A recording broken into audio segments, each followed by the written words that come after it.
Kami dari kelompok satu mempresentasikan diskusi pemecahan kasus. Kami memperkenalkan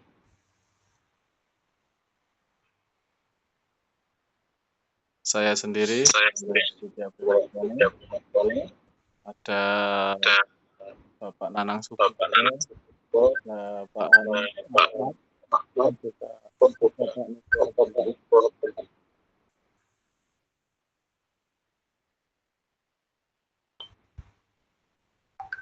pada kasus ini sebuah guru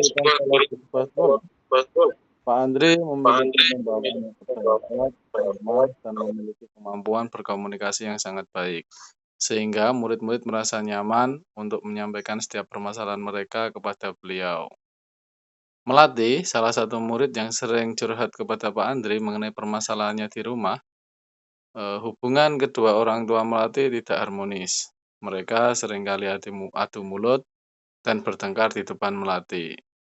Hal ini membuat Melati tidak betah di rumah dan sering curhat kepada Pak Andri.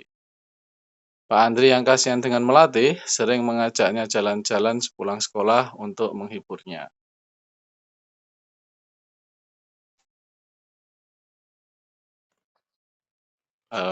Pada kasus ini, pelanggaran kode etik yang terjadi, yang pertama, Pak Andri telah melanggar batasan profesional dengan seorang anak mengajak Melati jalan-jalan sepulang sekolah, dan juga hubungan guru dan peserta didik haruslah bersifat profesional dan terbatas pada lingkungan sekolah atau kegiatan yang bersifat edukatif.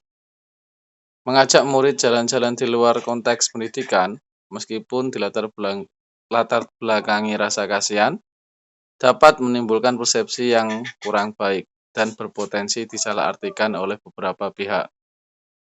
Meskipun niatnya baik, tindakan Pak Andri dapat menimbulkan fitnah atau persepsi yang negatif dari masyarakat. Jika diketahui oleh pihak lain atau guru, orang tua, wali murid yang lainnya, hal ini dapat merusak citra profesi guru secara keseluruhan. Kode etik mewajibkan guru untuk menjaga sikap kebersamaan dan menjalin hubungan profesional yang harmonis dengan semua pihak.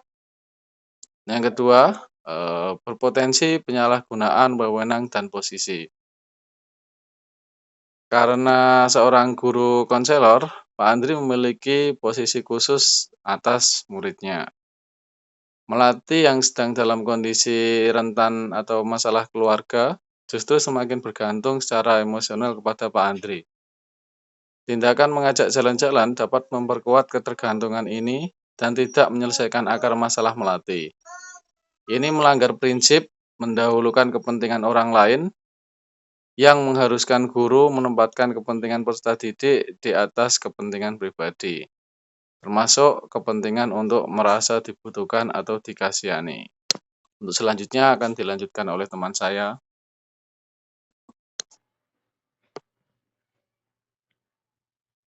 Oke. Penyebab terjadinya pelanggaran kode etik.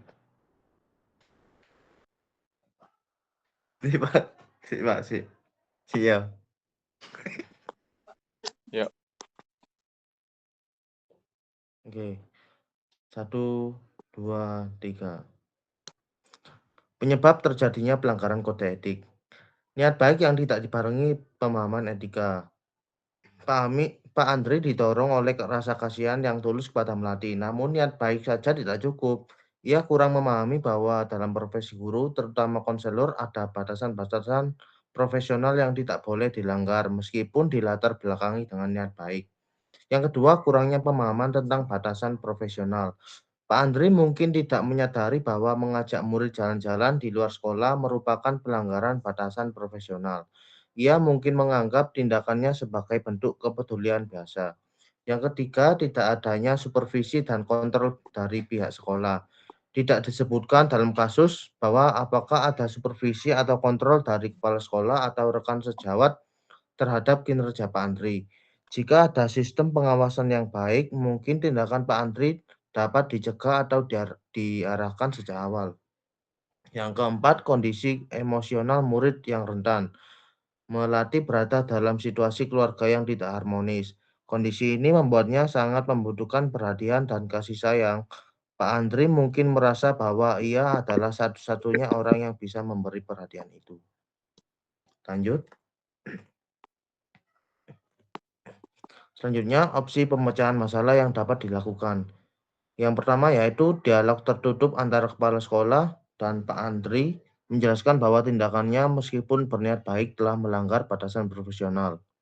Yang kedua, Pak Andri diberikan pembinaan khusus tentang kode etik guru dan batasan hubungan guru dan murid.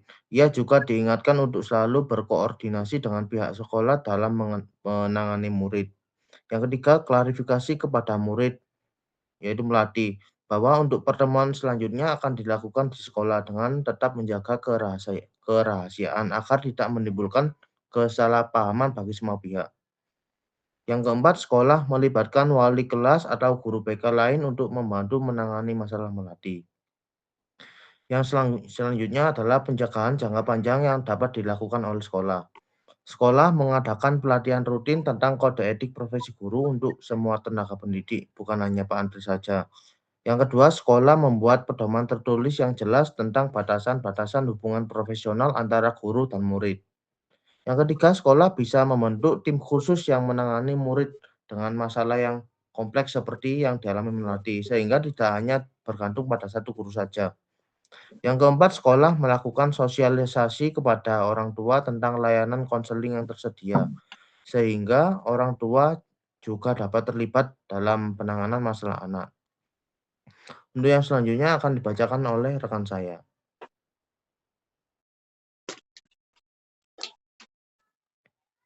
Oke, lanjut Mas. Ya baik, terima kasih. Untuk selanjutnya, yang perlu dilakukan untuk menghindari terulangnya kejadian tersebut di masa depan, yaitu yang pertama, sekolah perlu mengadakan pelatihan rutin tentang kode etik profesi guru bagi seluruh tenaga pendidik agar mereka memahami batasan profesional dalam berinteraksi dengan peserta didik. Kemudian kedua, sekolah perlu membuat pedoman tertulis yang jelas dan spesifik tentang apa yang tidak boleh dilakukan guru dalam berinteraksi dengan murid. Dan kemudian yang ketiga, sekolah juga perlu menyediakan mekanisme bagi guru untuk berkonsultasi jika menghadapi situasi dilematis. Dan keempat, sekolah harus melibatkan orang tua dalam penanganan anak. Guru tidak boleh bertindak sendiri tanpa sepengetahuan dan izin orang tua, terutama jika melibatkan kegiatan di luar sekolah. Dan yang terakhir, untuk kasus murid dengan masalah kompleks, sekolah perlu memberikan atau membentuk tim yang terdiri dari beberapa guru, seperti wali kelas, guru BK, guru agama, dan lain-lain, agar penanganannya lebih komprehensif dan tidak bergantung pada satu orang.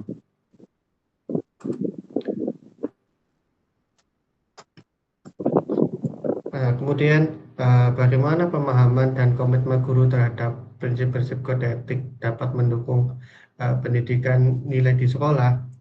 Ya, dalam hal ini guru yang memahami dan menjalankan kode etik dengan baik secara otomatis menjadi teladan bagi peserta didik. Ketika guru konsisten bersikap profesional, adil, dan menjaga batasan, murid belajar tentang integritas, tanggung jawab, dan penghormatan terhadap martabat manusia. Nilai-nilai seperti kejujuran, keadilan, tanggung jawab, dan empati harus terlihat dalam tindakan guru sehari-hari. Jika guru mengajarkan pentingnya kejujuran, tetapi dirinya sendiri tidak transparan, atau mengajarkan batasan pergaulan, tetapi guru sendiri melanggar batasan profesional, maka pendidikan nilai akan kehilangan makna. Ketika guru menjaga etika, orang tua akan percaya menitipkan anaknya di sekolah. Kepercayaan ini sekolah yang seluruh warganya menjunjung tinggi etika akan menciptakan iklim yang kondusif bagi tumbuhnya nilai-nilai positif. Murid merasa aman, dihargai, dan diperlakukan adil. Dalam lingkungan seperti ini, proses internalisasi nilai berjalan lebih alami dan efektif. Untuk selanjutnya akan dibacakan oleh Pak Nanan. Monggo.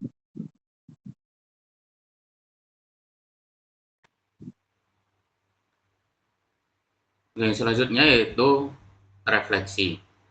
Etika profesi bukan sekedar aturan formal, tetapi jantung dari praktek pendidikan. Kasus Pak Andri mengajarkan bahwa niat baik pun harus dibingkai dalam batasan profesional. Sebagai calon guru, kami menyadari bahwa kepedulian harus tetap dalam koridor profesional. Rasa kasihan tidak boleh membuat kita melanggar batasan. Setiap tindakan guru memiliki dampak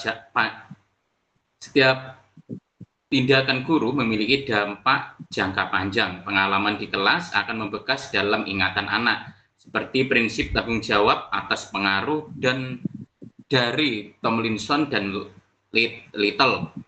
Sekolah perlu memiliki sistem yang melindungi semua pihak, baik guru maupun murid perlu dilindungi melalui aturan yang jelas dan pengawasan yang memadai.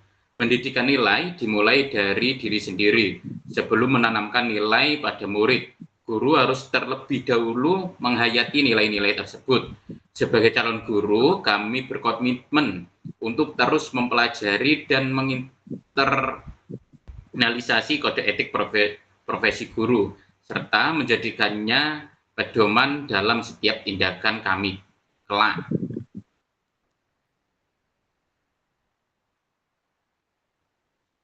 Baik, terima kasih. Itulah presentasi dari kelompok kami. Apabila ada kekurangan maupun kesalahan, kami mohon maaf yang sebesar-besarnya.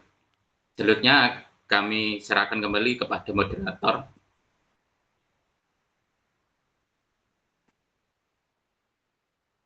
Oke, terima kasih banyak kepada rekan-rekan semua. Mungkin jika ada pertanyaan maupun masukan untuk kelompok kami persilahkan. Bila mana tidak ada, kami ucapkan terima kasih banyak. Wassalamualaikum warahmatullahi wabarakatuh.